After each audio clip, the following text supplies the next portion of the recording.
3 missing Montgomery College students continues in Frederick County. And I got to play with your wand. It was great. Definitely fun. Keep going.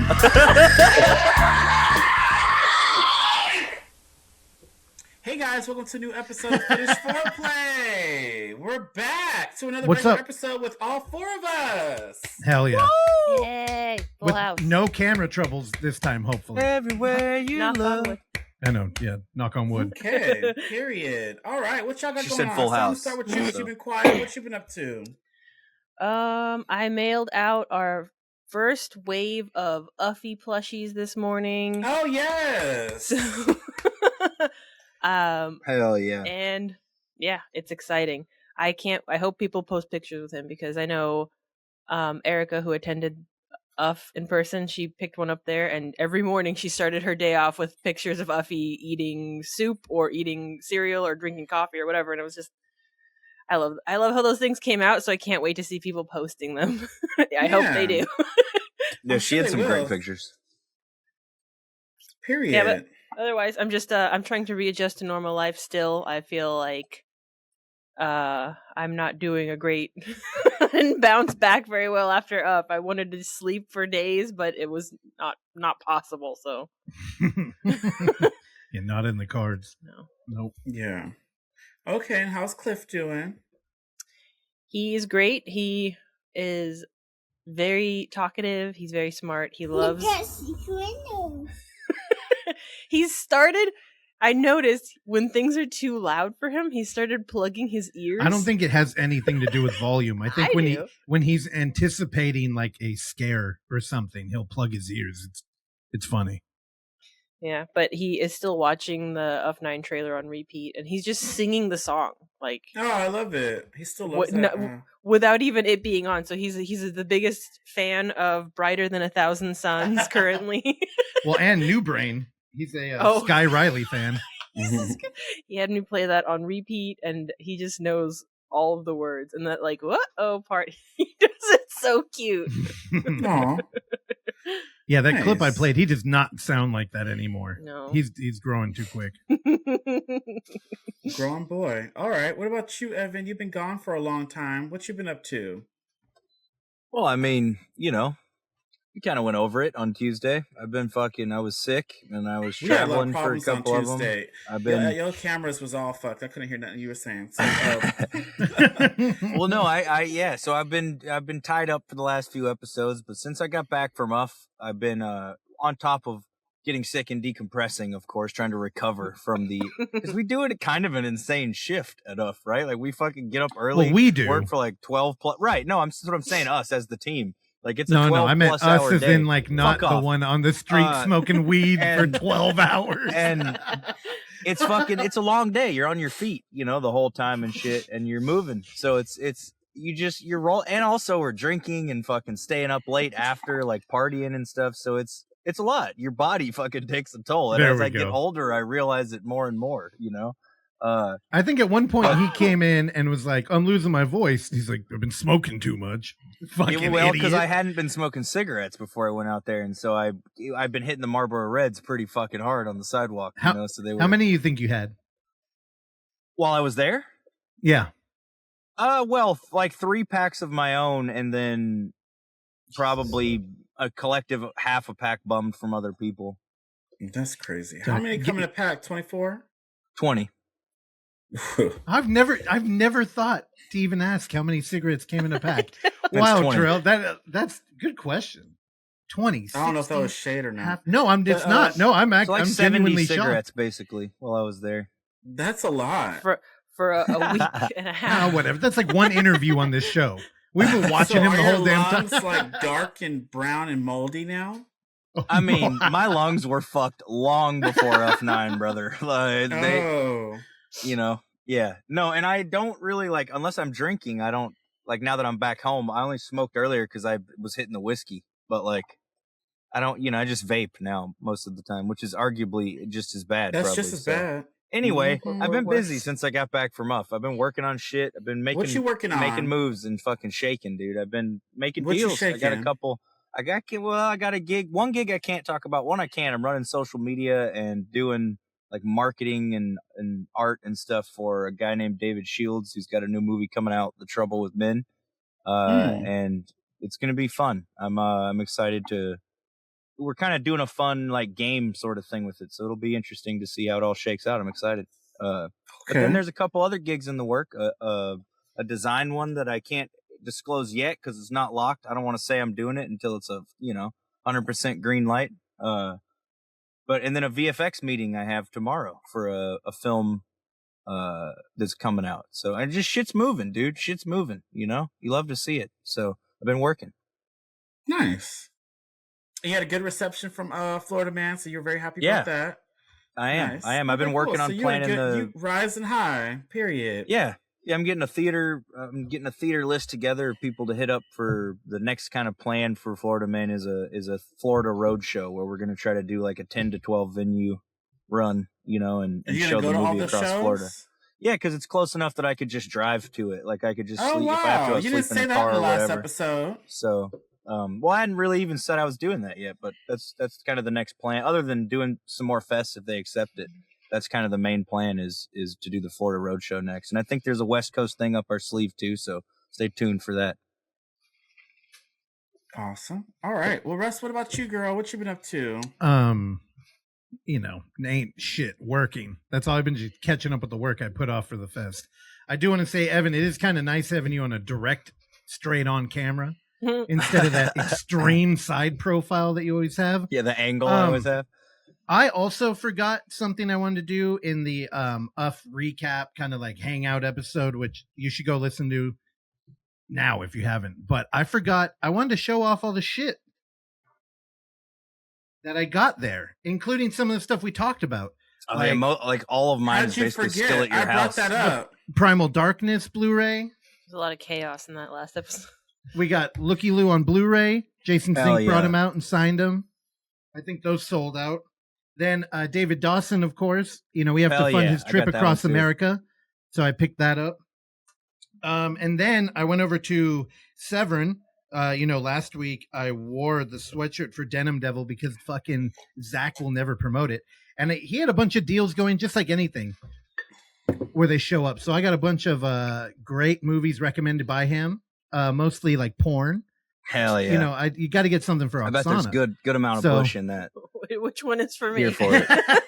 So then I hopped over to the Unearthed table and I got more the Profane. Hey, I got exhibit. that one too. I'm excited to watch that. This is the one in the last episode I mentioned. The last time I saw Biro, he drove out for another hole in the head. It was to show this.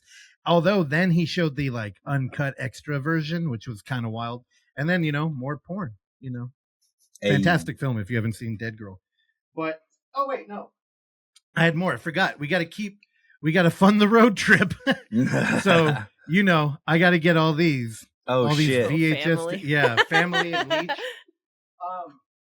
So again, dude, not I don't even gonna know. show off the gift I gave him. There's another. What gift? There's a VHS you have too that you didn't even fucking hold up. The homie Kyle's movie. Yeah, you know why? Because oh god, here, hold on. I put it away. That's shit. Why. No, we got to plug him because he's got the long sleeve Stupid Co. shirts now, and I got a stupid hat, and then you got the VHS. I wore the stupid hat last episode, which I have right here, equipped. Hell yeah! VHS. You got the white one. Hell yeah! Yeah. Oh my God. How high were you? We were literally standing next to each other, and I didn't remember that. Do you have a different color? And you're like, I got the green one, and it's like your eyes were fucking bright red. You had Freddy Krueger colors going. Clearly, you don't remember seems about that, right? Seems about yeah. right. But this case, dude, is fucking nice. This is the one that Terrell was saying he wanted to grab.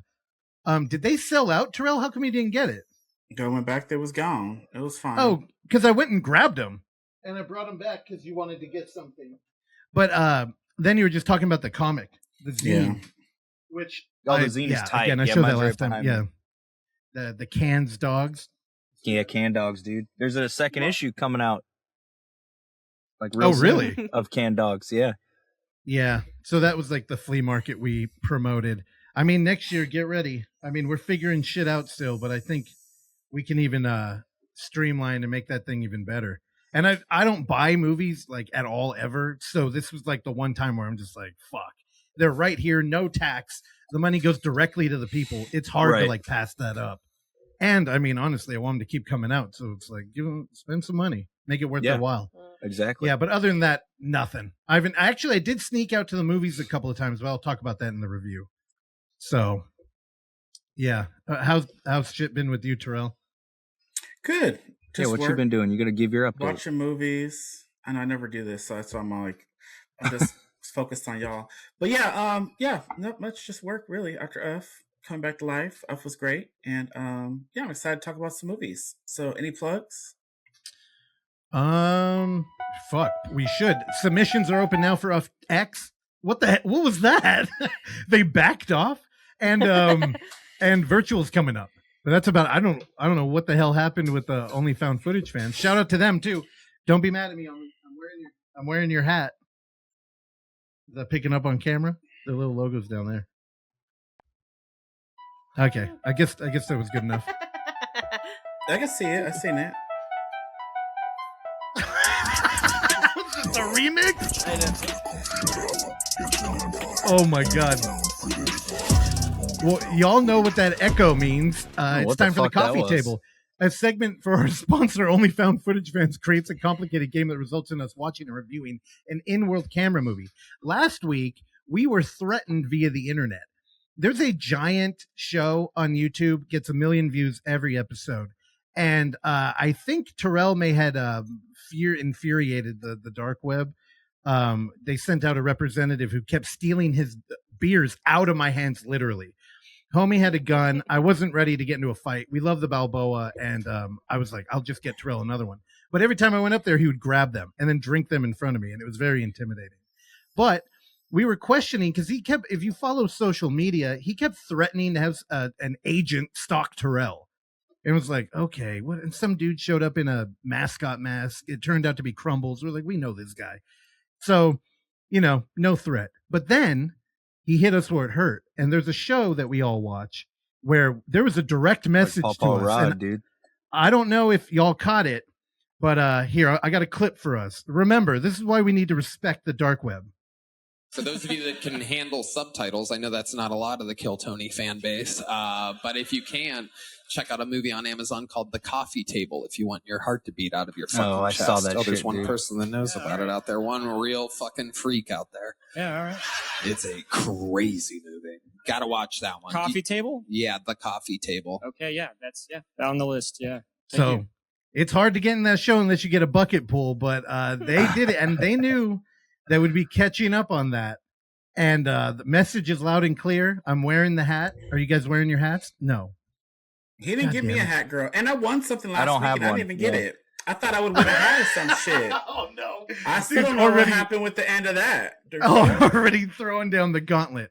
Well, I mean, it is time for the Coffee Table. So let's go ahead. Last week, we were assigned a movie called Lianne, or Lianne, if you watched the movie, which they were so proud of that goddamn joke. Terrell, I'm excited to hear what you thought, because I would bet money that Evan hasn't watched this. Lianne, social media. I've seen this. It's a Netflix show, but with Leanne Morgan, but it's not in world camera. Evan, sit down. Why every week we bring this? You don't watch it. I wasn't here. I don't know what the fuck you guys did last week. Well, I posted it. We told you it was in the chat. Ain't nobody telling me nothing. You're part of the show. I put this on last week's thumbnail, by the way, like you discussed it last week, so we'll need to remedy that. Yeah, we will. Yeah, that was whatever. So he did edit the episode where we were assigned this, and still. Anyway, social media influencer Erin takes her millions of fans on a live stream adventure inside an abandoned haunted house to raise money for the disease that took her friend's life. The longer she stays, the more she can raise. All right, Terrell. I can only imagine what your viewing experience was here, so please. It was weird. I was giving it a shot. I was like, okay, this could be cool. It's two girls in the backseat of a car. The sound sounded so weird and fake, and the whole movie turned fake, so it just made sense. But I thought something was wrong with my TV. I had to turn it off, turn it back on. I thought it was something wrong with Tubi. I tried to rip it, rewatch it. Girl, I did too much work to watch this bogus ass movie, and I was bamboozled. The fuck movie, stupid as fuck. Anyway, so it's these girls, and I was confused by the mom and the dad because they were egging on the friends so hard, and then they had the daughter that's like an influencer, and I don't know. They'd be recording their lives, put on the internet and all this stuff. Anyways, then it cuts to old girl, the daughter's dead, but then the other girl seemed like she took her spot because she living in her room or her house or with the family. I was confused. So old girl, I guess her parents had died too, so it just fit. So I was like, this family is just weird to me. So she living under Dana and the other dude's house, who were the parents of the girl Lianne who died. And she has this live stream, and then she goes to a house that's supposedly haunted with the urn of old girl who died of a sickness that I don't know of. And shit just starts happening. You hear bangs and stuff. It's stuff that Evan don't like. And then you get the reveal. And I'm just like, girl, I'm so out of this already at this point. Lianne was a whole thing. She kept saying it. She thought because she was Lianne, but she's in an urn, so she kept calling it Lianne. I don't know. This movie, I was really, really like, okay, I'm going to focus. I'm going to make sure I'm not going to bring no negative shit to this. I was trying, but they keep fucking it up. When y'all watch it, what did y'all think? Because this was like insane. And it slapped me across the face. After I worked so hard to watch this, I thought it was my fault that this shit was fucked up. No, they dubbed over it, so it was very even when the distracting. dad was talking, I was like, is he from a different area where he don't speak English? Was his mouths were saying the words, but they were talking. It wasn't him. It was like, it was a dub. It was so crazy. Like, why do they dub the movie if he spoke English?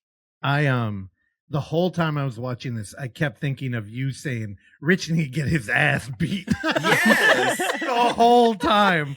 I was just like, dude, where did he kept sharing it, all proud of this fucking movie. You seen that?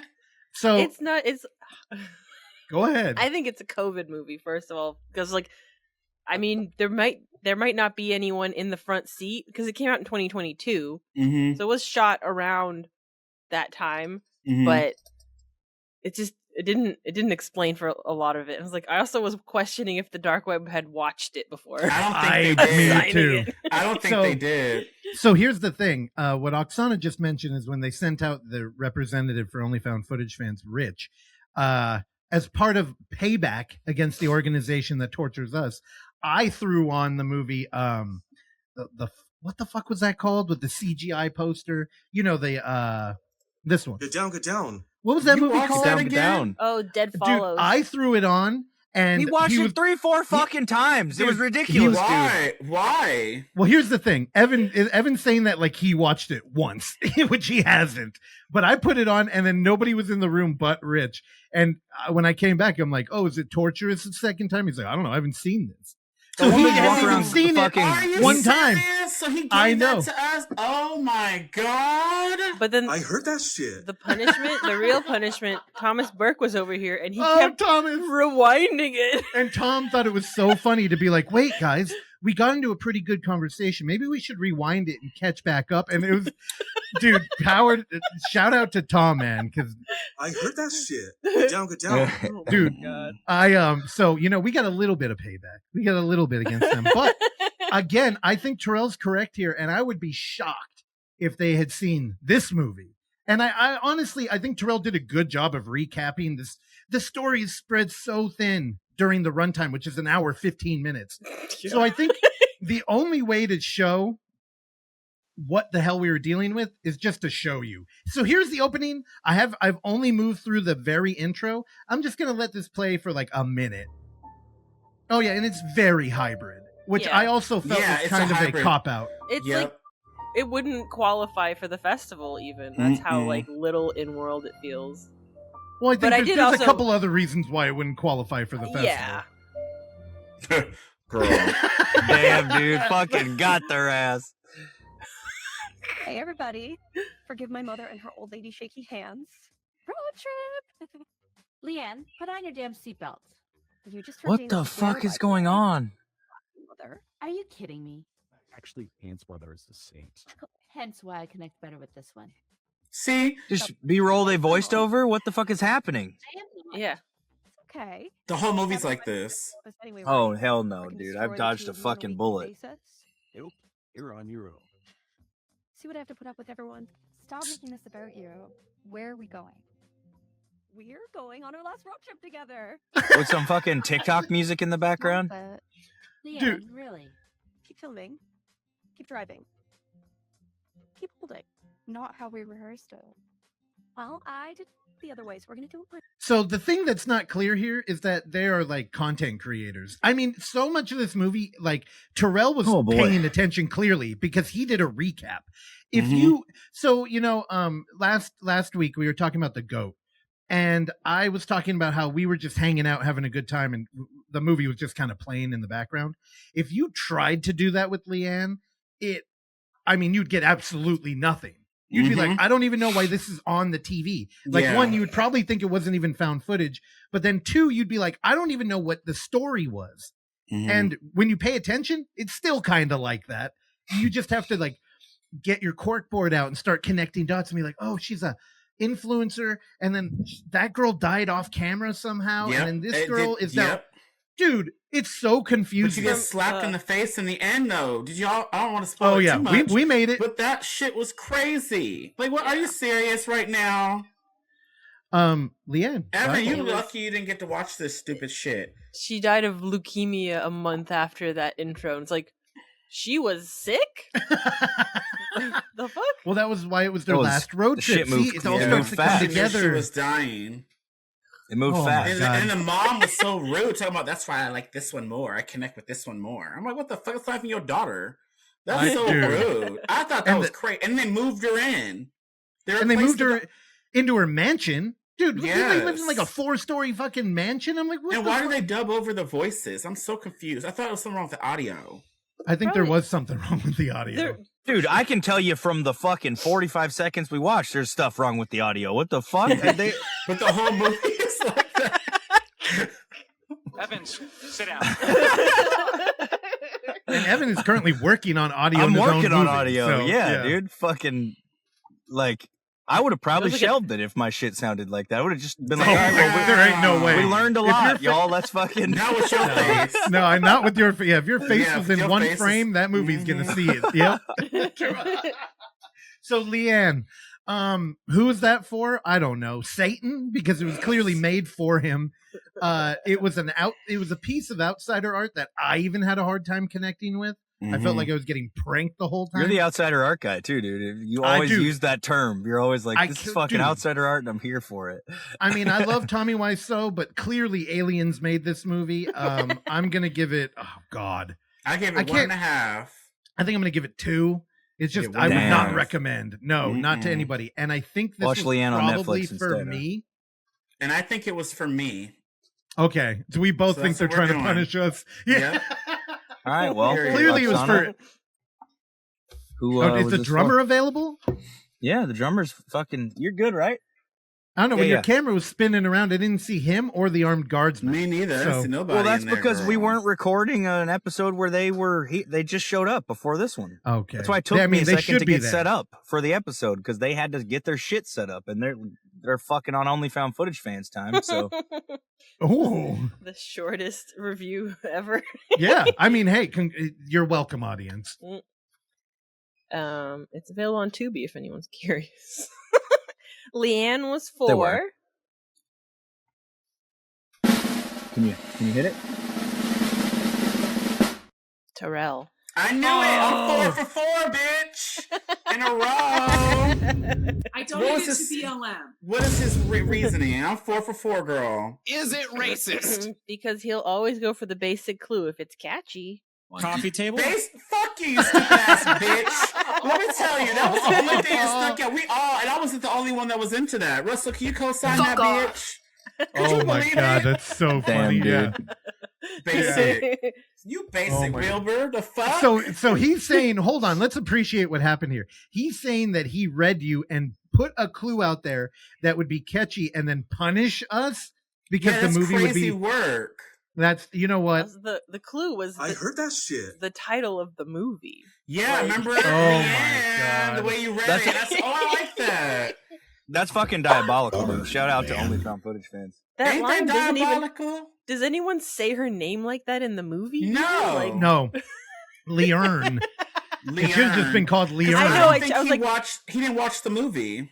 Well, I guess we could say that we all, well, I didn't, but you all earned something this week from OnlyFoundFootageFans. Oh, God. Let's so see what if it happened gets played with the last week's end of the game? What did he say about that?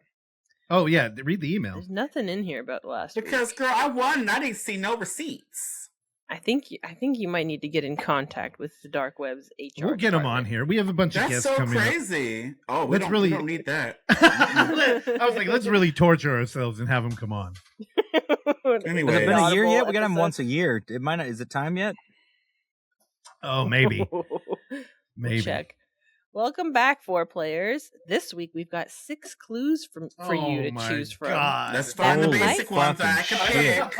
Let me find. How does it get longer and longer every week? That might. Well, the episode, the email is short, but I think the game is really the selection process because they might hit closer to home for some of you. Hit more close to home than others. All right, you want to take a take 2 here?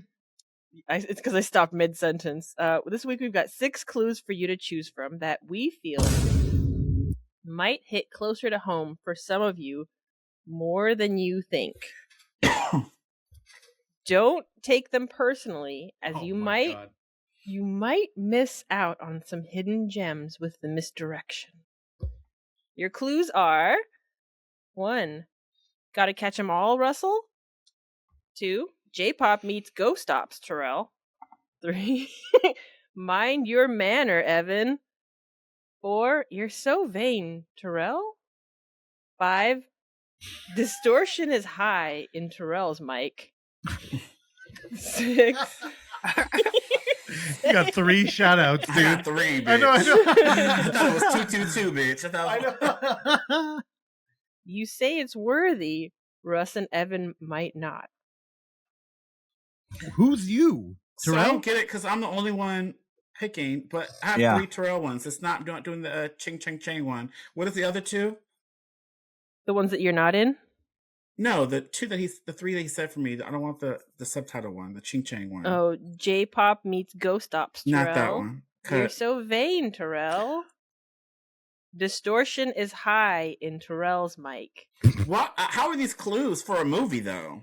Well, I think so. The game, I think, is like, do you pick the one with your name? Do you look at the whatever? I don't know. It just seems like it's a weird social experiment. Just pick the one that you would never want to pick, or I don't know. Pick the It'll one. Be the J-pop one because I don't want to read. It might be the J-pop one. Well, and what is the then one don't for do Evan? that. Evan doesn't watch any of the movies. So I know. What does his say? Mind your manner.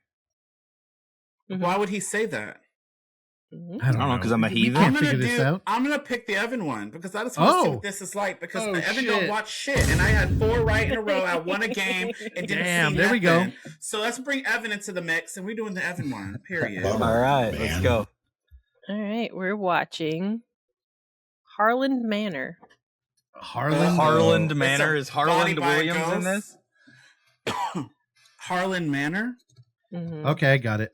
A team. Oh wait. Let me show. Oh, fuck, dude. 2021. Don't worry, you ain't gonna watch it anyway. I know. Here we go. Harland Manor. A team of paranormal investigators document the haunted Harland Manor, only to find themselves hunted by the malevolent ghosts that still dwell there. Bummer. Yep. Man. This looks very hybrid. I think I've seen this. Is this found footage though? I don't think. I don't know. It's hybrid. We'll find out. Evan, I don't know why Evan's acting like he cares. He ain't gonna watch it. It's hybrid as All right, fuck. Harland Manor on Tubi. Tubi. All right. Yeah. Cool. Awesome. Next week. Tight. Period. I'm All stoked right, for so that. Evan, you up? You back? So you get to do some reviews. Let's see what you got going. Yeah. Well, let's get the quicker one out of the way first. You know I'm the resident fucking shark movie fanatic, so I had to fanatic. See what I did there? I had to watch Thrash, directed by Tommy Wirkola, that just came out on Netflix, I don't know, a couple days ago or something as of this Yesterday. recording. Yeah, okay. Friday. And the 10th. You know, this is the guy who did like Violent Night, What Happened to Monday. He did the 2013 Hansel and Gretel Witch Hunter movie. He did Dead Snow, which is probably my favorite that he's done. He did Dead Snow 1 and 2. But this is his foray into shark films, and I don't know, man. The setup here is that it's a storm and it's kind of a crawl thing, right? It's like Crawl with sharks, but not nearly as good as Crawl. There's like a giant storm coming in. If you don't leave, it's like, oh, it's gonna flood, it's gonna be bad. Well, it does, and some people get stuck in it. A pregnant woman like crashes her car while the flood is like the levees break. Essentially, it's Katrina, right? Is the setup. And this town just completely floods. And since the levees broke, it's just steady, right? The water's just steadily rising from the ocean. And you spend probably, Terrell, you watch this, the first 30 minutes or so is just kind of set up. You're like getting to know, because they have fucking 20 different plot lines in this movie. Storylines going on. Yeah. It feels like so much. One, I think it would have been more, I don't know. It was just a lot going on. And the girl with that seatbelt thing, I think she could have popped the seatbelt or she could have seat go back. That was a wild thing. She could have yeah, because I was like, why can't she just like pull her seat back? She'll be fine. The way the thing was wrapped, she could have got out of there. I don't know. It was confusing. Shark movies always have a few things that you're like, oh, that's super like fucking, that would not happen that way. But this one is like extra egregious with how the things are such like, it would have been so easy to make it believable and you didn't need to do that. Whereas in a lot of them, you get why they did it. But I don't know. They made a lot of strange choices in this thing where like you're bouncing around between these kids who have like, they're foster kids and they have like this shitty redneck, like adoptive father who him and his wife are hiding like steaks in the basement and like tons of money that they're cashing in from having these kids. And the kids are eating like fucking light bread every day for their meals and shit. Up. And he just wouldn't die. When he's supposed to die, he's right? supposed to die. They're sitting there like, oh, fuck like, Mr. Olsen, fuck Mr. Olsen. And he pops out of the fucking water. That part did kind of make me laugh. But the mom, I'm glad she got her. She was disgusting. But yeah, this movie, there's a lot going on. And the thing is, it's a bummer that there's too much going on and that you're not really invested in it, because there is some cool ass like shark sequences. Some of the kills are cool as fuck. They blow a shark up and like meat flies through the air. A great white like grabs a fucking bull shark and kills it. Like there's a lot of cool kills and sequences, but it's just like everything around those sequences is so hard to get invested in that you just kind of don't give a fuck when it happens. You're like, oh, that was neat, and then we're on to the next thing, you know? I don't know, man. I'm mixed on it. I like a shark movie just because I got to see some people die by sharks, but I just think I just had a hard time like caring about the characters, and because they're so two-dimensional too. They're not, the people feel like archetypes of characters more than they feel like realized characters, and I think that's probably a side effect too of there's too many. It's like they needed fodder to get killed by the stuff, but instead they have like a whole roster of characters, many of which who don't get killed. Most of the fodder you just never get to know them, so you should have just cut down on the characters and had more fodder or something. I don't know. It just feels like you're too spread out to ever like get fully invested in what's happening. And I've seen shark movies. This thing had a budget for sure because the effects are really good. Oh, it looked good. Yeah, they put money in this movie. And it's no Under Paris. Like they had probably a similar budget, and Under Paris is way fucking better than this. Like it's way more fun. It's way more, I don't know. And I've seen lower budget shark movies that I liked way more than this. So I don't know. It just felt kind of too on the nose and corny and not what it could have been. I was excited for this. I thought it was kind of cool to get in a disaster film mixed in with like a shark situation. It's a cool mix, which I liked. But again, there's a lot going on. You have two, cross movie type of movies, and you have all these characters we're following, and they're all like main storylines. It's like if it was like a TV show, I would get it if they like, they did like a mini series or something. But for a movie packed into an hour and a half, I just I didn't care about any of the characters either. And even the shark story felt weird, right? Where they're like trying to give you the Under Paris thing of like, oh, there's bull sharks, and then there's also this fucking crazy great white, but that never really like makes a difference other than the one moment that's kind of cheesy where it comes into play. I don't know. Go ahead. I'm sorry. I just had to add that. Same 3 stars. Yeah. Period. I wonder. I always think about like Netflix and the type of movies they're looking to get, and I think quality might not even really matter. Right? Oh, really? Like it's because everybody will watch that movie. It's a disaster shark movie. So it'll probably make a ton of money through ad revenue and just having content. Right. You know what I mean? It's like a cable channel with content where, I mean, it looked like it was good. It sounded like y'all like like a high budget shark movie. We just don't get too many of those. So. You don't, and I was excited because I didn't actually know about this until I think maybe even Terrell's post. Somebody posted about it and said, "Hey, I watched it at midnight, right when it dropped." And I was like, "Fuck yeah, new shark movie!" I was stoked because I love them. And this one, like you said, felt like a high budget one. I'm like, "Oh shit, dude, let's go!" And then I was just I was a little let down. It's fine. It's not a bad movie, but it's also not great. You know? Yeah. Yep. Did you pick up? Did you pick up that shark exploitation box set from Severin? I wanted to so bad. I just didn't have the extra money. You love to grab sharks. It. Yeah, I know. I wanted it a lot. I love the is it the Last Shark Hunter or the Shark Hunter? I forget the exact name of the movie. It's an Enzo G. Castellari movie. I love that fucking movie with Franco Nero, and it's in it, but I just didn't have the extra funds to grab it. Yeah, it was kind of a lot, but it was a nice box set. I'm like, fuck. Hell yeah. Yeah. Notice I did not get a box set, although I really wanted one. I'm surprised. I really wanted one. Yeah, no, I mean, check this out. If you like shark movies, there's something here to, it'll keep you occupied for 85 minutes, but it's just not, there's other shit that I'm sure you like way more in the shark genre. So it's there if you want to watch it on Netflix. So my next movie, did I say my score 3 stars? I did give it a heart. You did. Shark movie almost gets a heart unless it's horrible. But yeah. So the next one I'm doing this week is a screener that I got. This movie you can request it currently to come to a theater near you. It's called www.rachelormont.com. And it's the new movie directed by Peter Vack, who did Assholes, which I think, Russell, you're a big fan of Assholes, right? Yep. I bet he is. I do a podcast with That's a great clip. We got to pull that. But no, so this movie is, the description reads on Letterboxd, Rachel doesn't realize she has grown up in captivity, working for an advertising agency where her job is to assess Mommy 6.0, her favorite pop star. So this movie, much like everything, him and his kind of collective does, it's Betsey Brown is kind of at the helm of it here. And I think maybe this is my favorite role of hers in terms of the stuff she's acted in. Because she's playing the sort of titular character.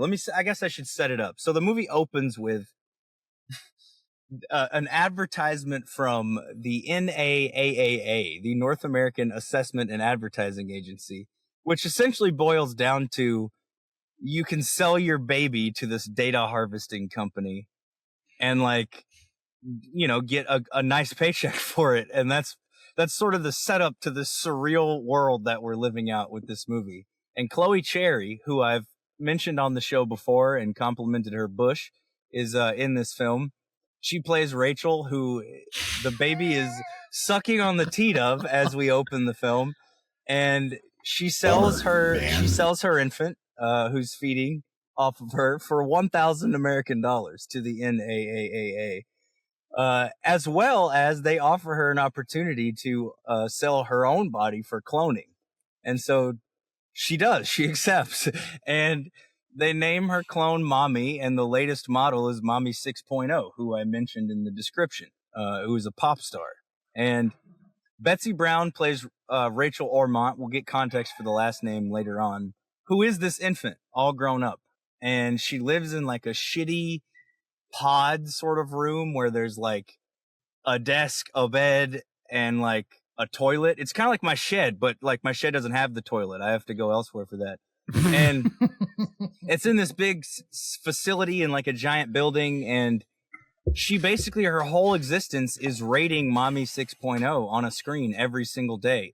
She gets assessments from like an AI companion who is like this Asian woman who's just like a cartoon on the screen, and she talks to it, has like back and forths, and she basically sits in her snack and energy drink fueled haze and watches these clips of like Mommy 6.0, this pop star, saying things like, "You're not alone right now because Mommy loves you." And like, she also masturbates a lot. She there's a lot of sex and women can get wet bodily too. fluids in this film, which Terrell would be into, I think.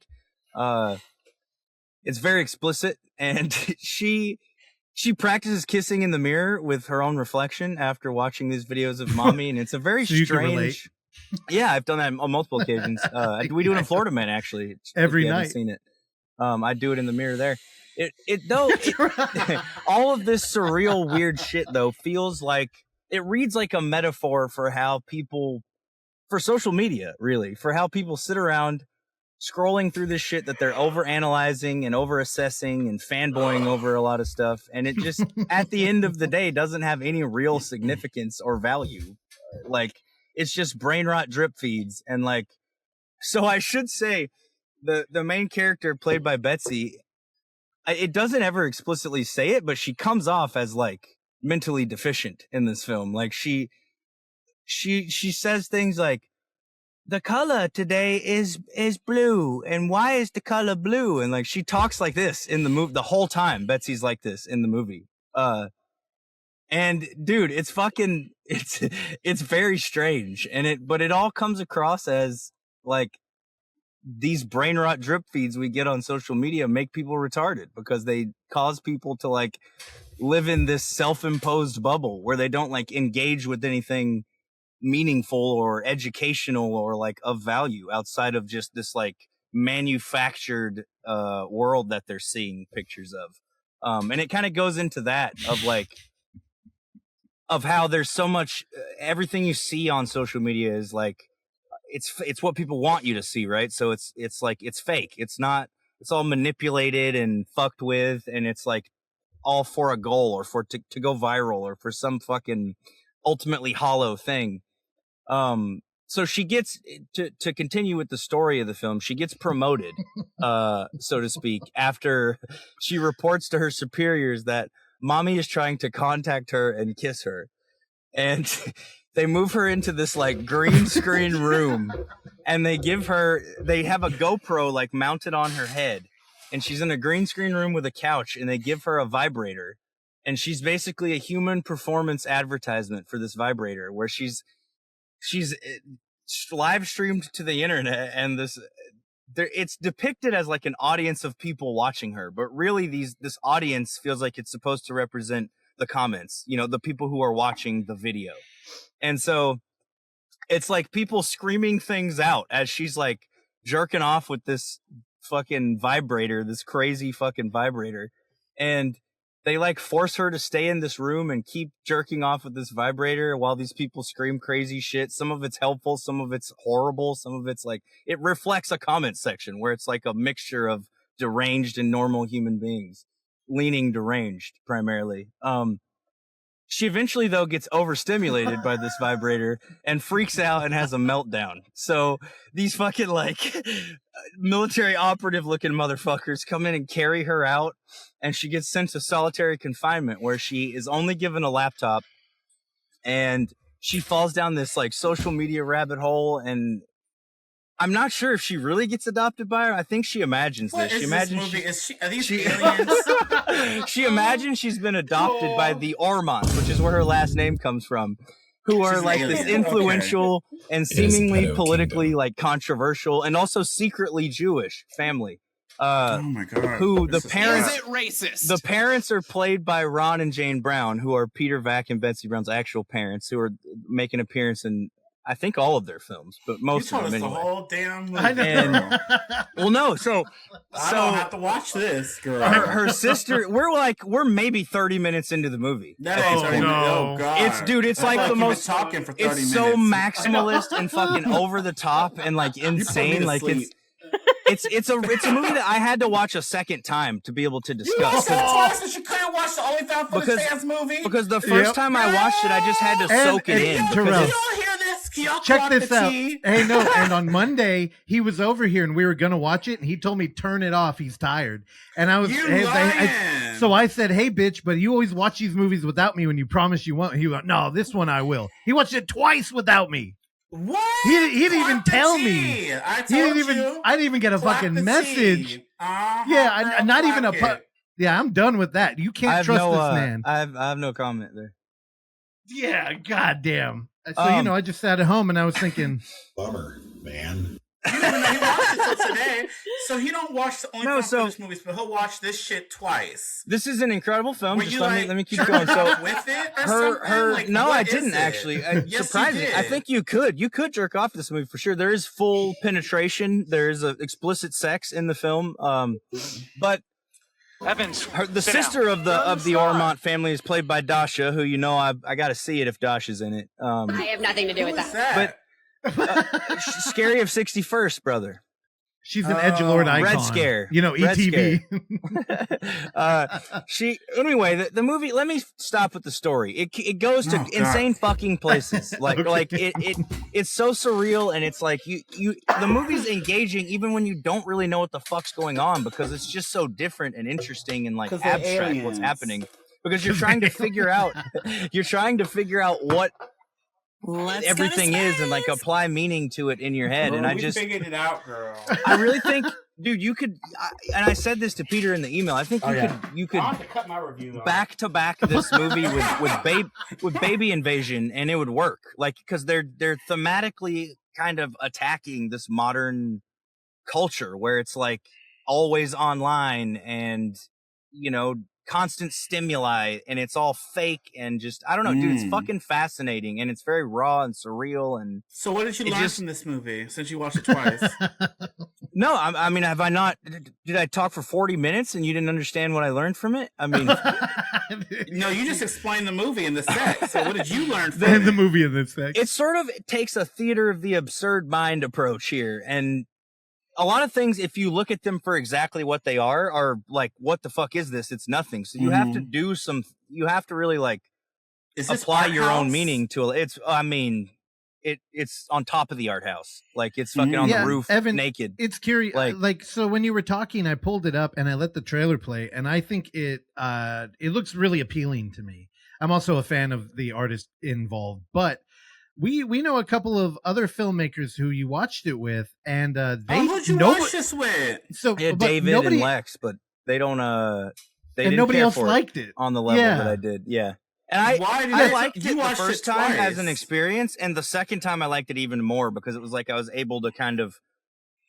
I had seen it, so I wasn't like overwhelmed by like, holy shit, this is nuts. Like I was kind of more analytical, and I liked it even more. If David didn't like it, then I'm out. It's probably not good. it's fucking great, and you can. Oh wait, no, actually, we got David right here. What'd you think, David?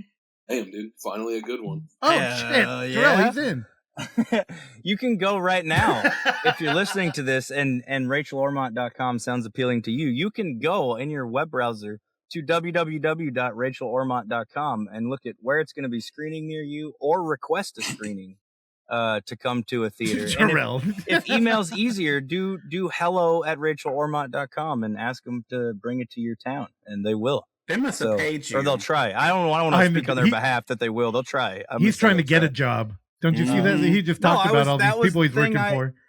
He's like, let me go out here and spin a sign for you in the email that people could see it that way. So no, if they had hired Evan, he would have said the name correctly all the other times, which it is. The title of the movie is www.rachelormont.com, right? It is. That's why I said that initially, and then but I shorthanded it every other time. Like I don't say Florida man when I say my movie. I say Florida man because it's faster. Yeah, but gives a fuck. Nobody says Florida man. No one says it. The guy, they did. The guy in the review did because he said bummer. He was trying to be nice. No, he was making a joke, and he was trying to be shady to the movie. Uncle Frank got it too. Shout out. But no, RachelOrmont.com, www.rachelormont.com, so that Russell won't correct me.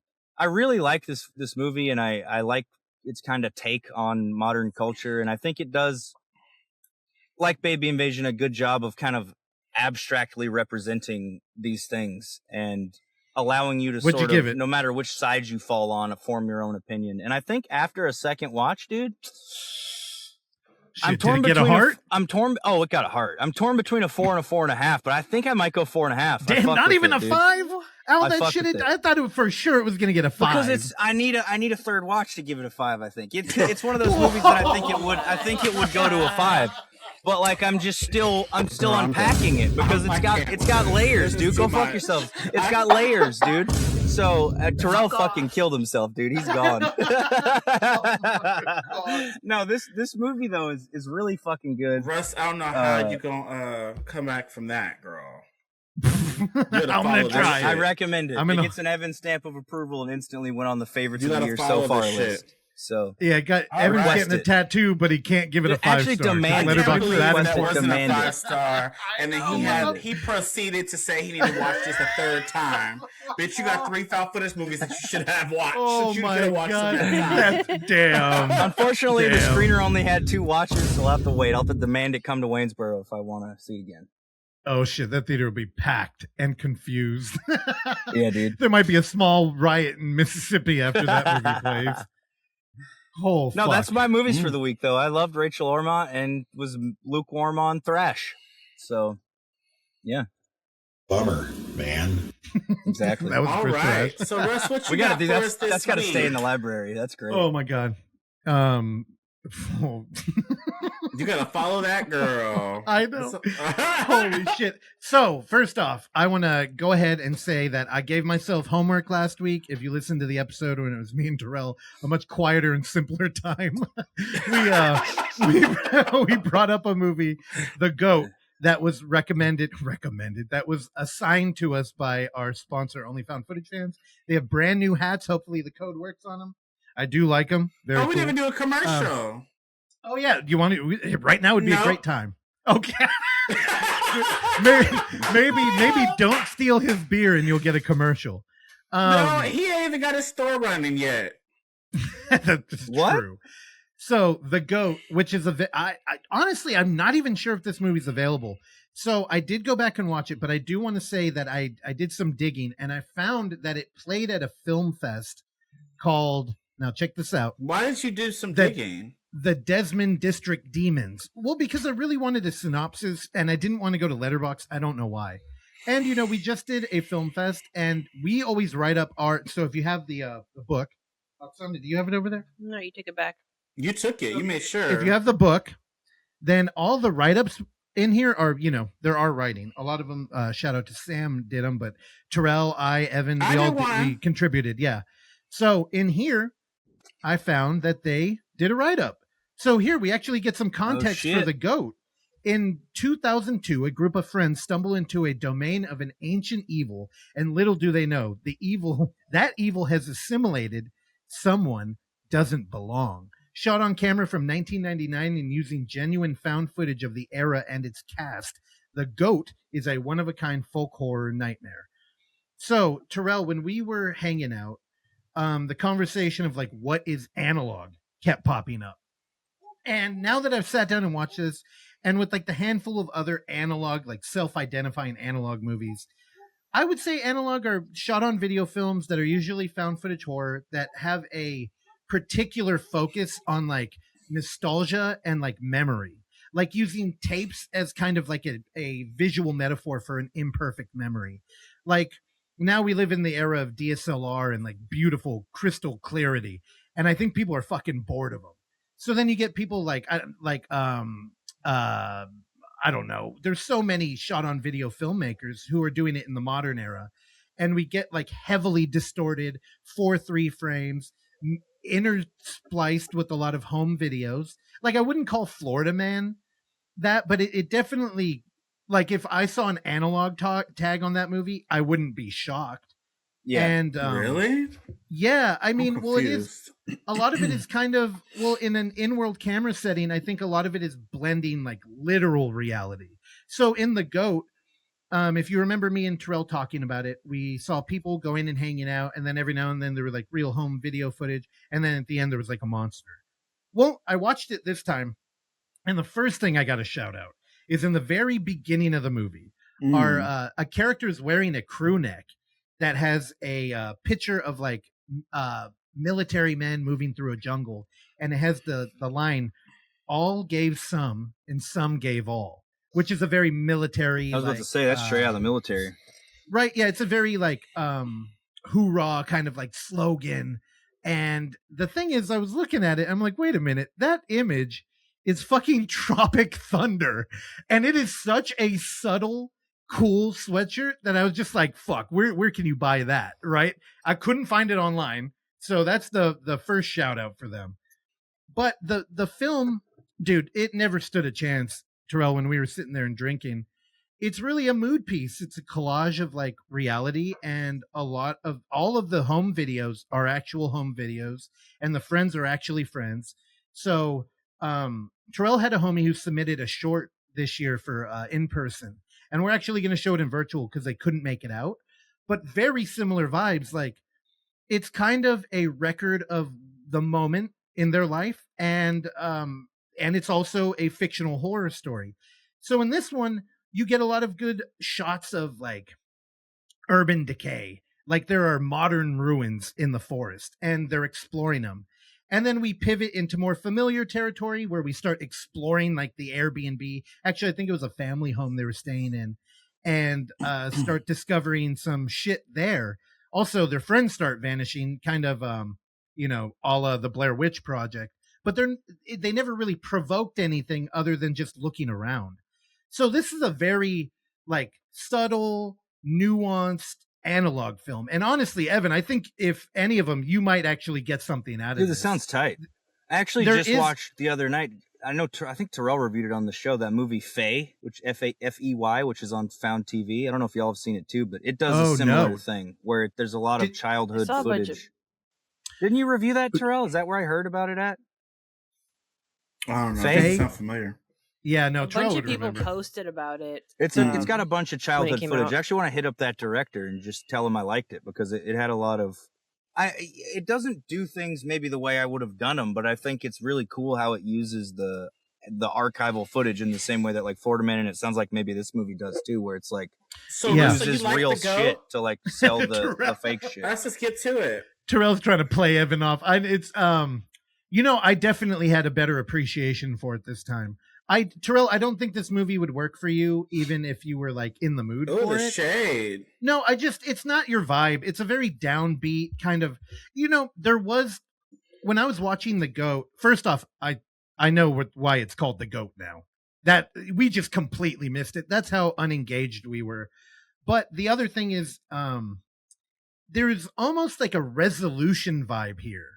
And it kind of like there was a moment where some of the home videos, the dad in the video had a line, and he was talking about how the kid sees eyes and everything.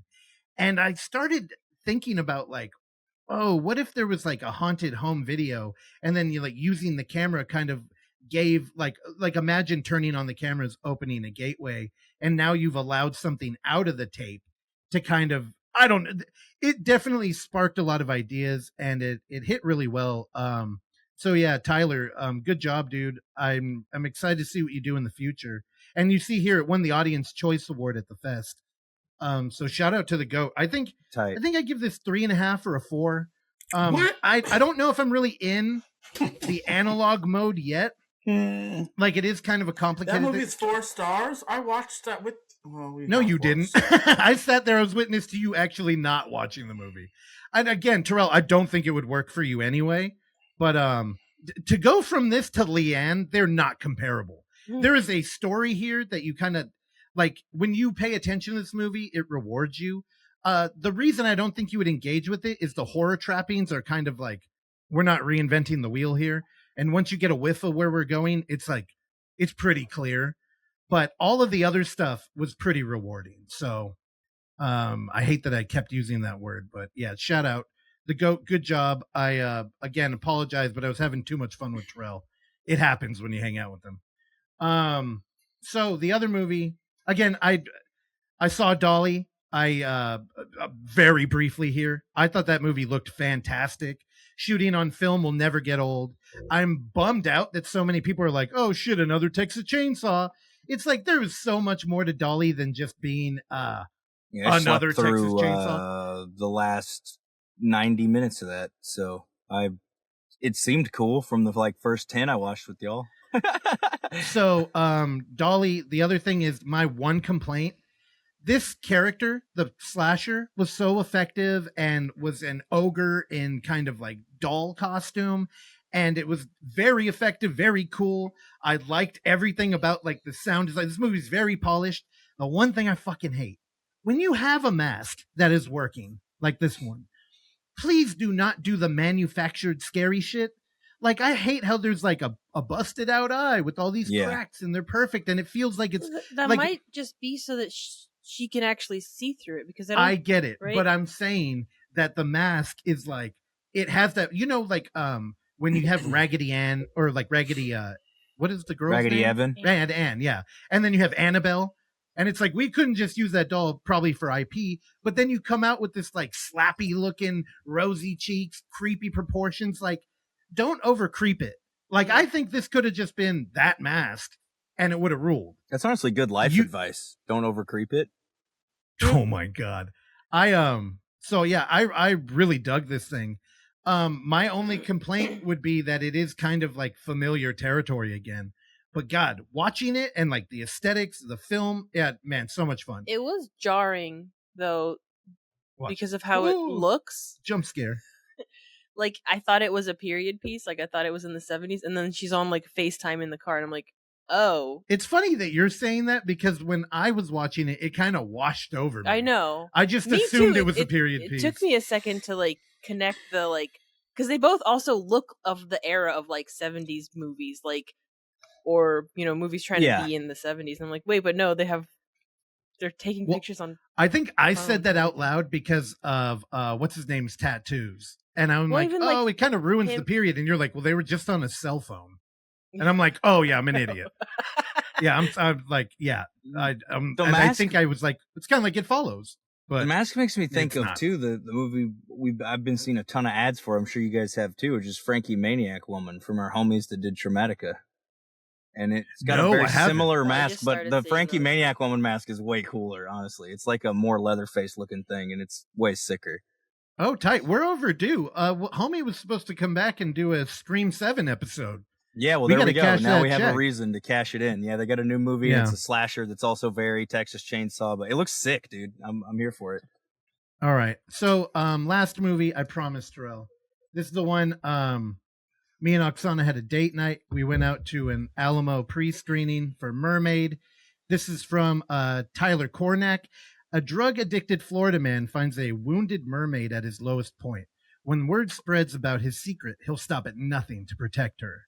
Oh boy, we saw this at 10 p.m. on a school night, and I've never felt so old. We rolled out there. We got a Kevin Nealon's in this, dude. We were doing the premiere adult shit, and we're like, let's go out there, let's get a beer. We went in there. It was in the small theater here at the Alamo. I haven't been in one of those in forever. They did some remodeling. First off, not a fan of the recliners. Nope. Let me just say that now. I used to love those kind of like old school but yet comfortable seats that they had. These fucking recliners, I'll tell you, I was in there like this. I was felt scrunched in the fucking recliner, and I'm not gonna recline. Did you recline? I did at one point, and then I forgot, and I was like, I can't even reach the floor. That's a recipe. I don't care about the recliner. I don't like the new tables. I don't like the new tables either. They're on a swivel. Also, back in the day. Can I beef with the Alamo for a second too? Speaking of shit we don't like. Idiot! You already had an hour to talk about Rachel Ormont. What the fuck happened to the goddamn button you hit to order your fucking food? What is this? It's dark and my phone won't scan the QR code. Bullshit! I left and went and got drunk with a homeless guy during the fucking Alamo we already talked about you bailing. Evan can't even watch a movie when we bring him to a theater. This is how bad it is for this boy. So, okay, Evan, you're done. Sit down. The menu is hard to understand. Yeah, and then, again, I know everybody's complaining about this, but how do you have a no phone policy and then make people get on the phone? Now, to play devil's advocate to my own complaining, it is kind of nice not having the waiters run all throughout the theater the whole time, because they don't actually have to come in and check your ticket. Also, it is nice that at the third act, they're not there collecting checks. That always was kind of abrasive. But I think I would still rather have people running around.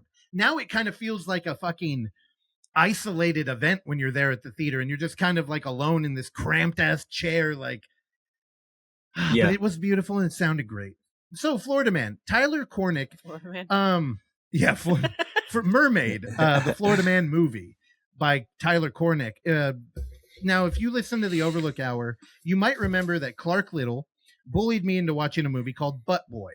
Now, Butt Boy went on to be John Waters' #1 movie of that year, an indie film that just appeared on Amazon Prime. Well, that was Tyler Cornick over there. And It's fantastic. It's a surreal urban fantasy. I highly recommend it. So he also did Tiny Cinema, which was an anthology film, which I think we teased reviewing on the Overlook Hour and never got to. I thought it was okay. And then Mermaid, his new feature.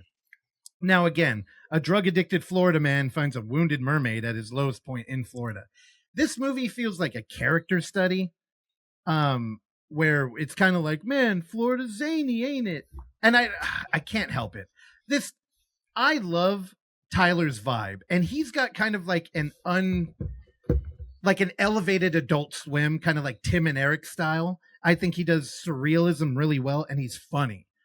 This movie felt like we got some money, so now I have some producers, and maybe they're not on board with my butt boy antics.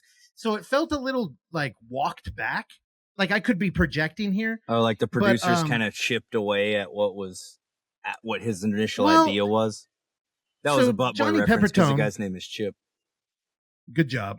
Johnny Peppertone here, who plays Doug.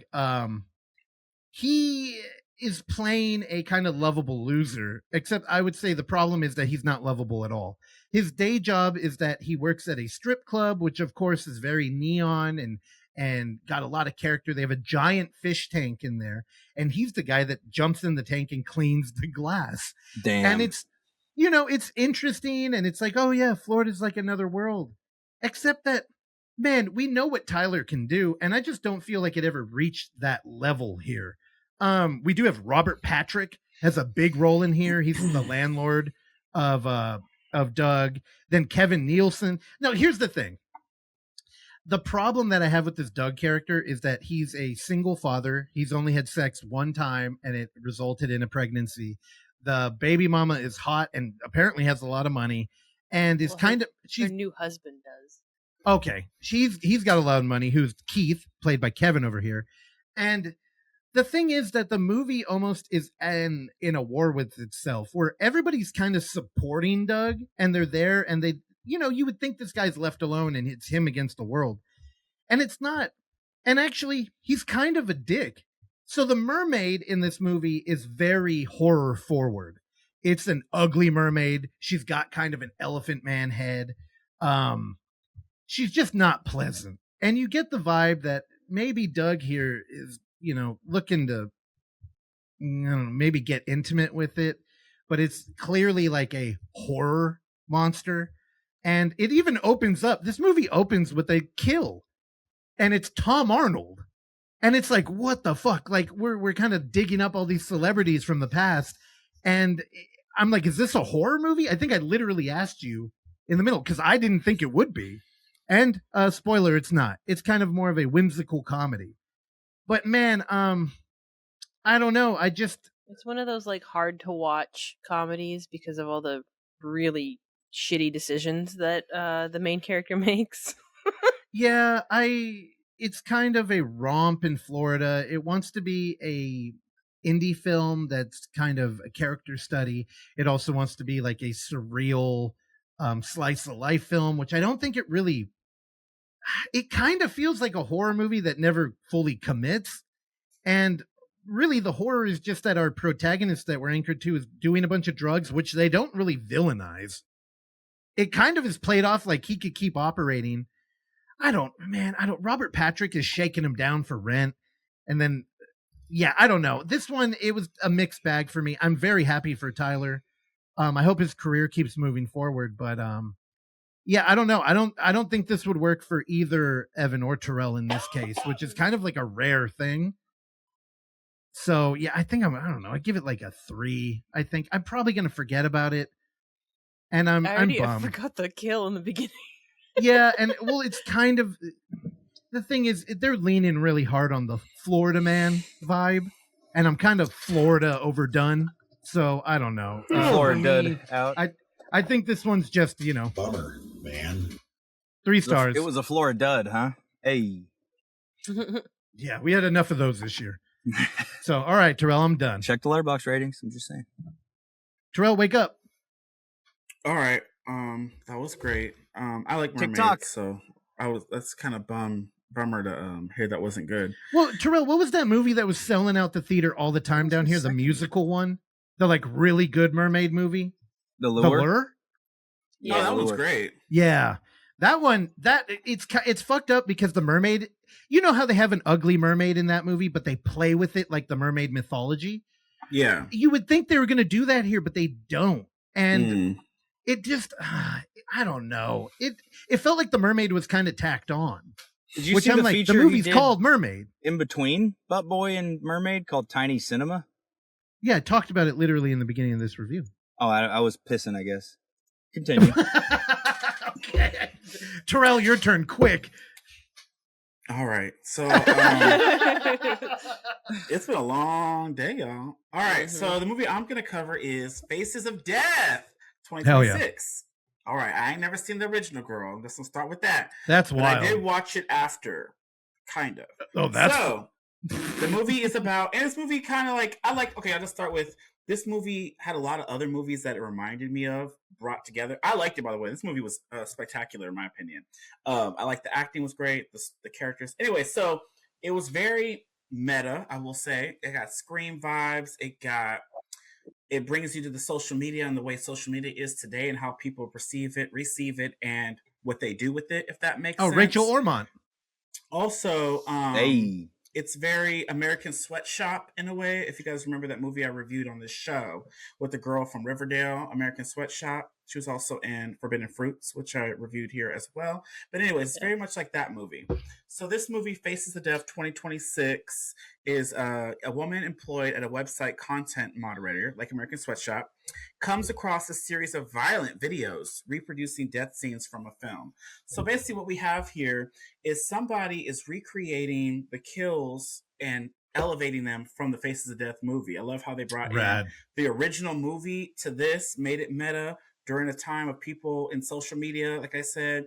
And this girl is clicking through allowing or disallowing shit that could be broadcast on the internet. And I love how the main girl, what's her name? She's from Euphoria. She what the fuck is her name? So sorry, I'm looking at this here. Her name is Barbie Ferreira. I love her, by the way. She was on season 1 and 2 of Euphoria. She didn't come back for 3. She had drama with the creators. Anyway, so she was a bigger girl, and I love it. I love how the main character was just like an everyday woman. She wasn't no model, no stick figure. I mean, you had Charlie XCX, and you did have a TikToker, pretty girl that's in this that gets kidnapped. I think it's in the trailer, but she's the and she's on a couple of the posters with the mannequin. But I love the little red X's that he would leave. So basically, if you're like a poppin' influencer or a poppin' thing, this villain here, this Red Power Ranger, Darce Montgomery, he was also, I think, in Stranger Things, the earlier seasons.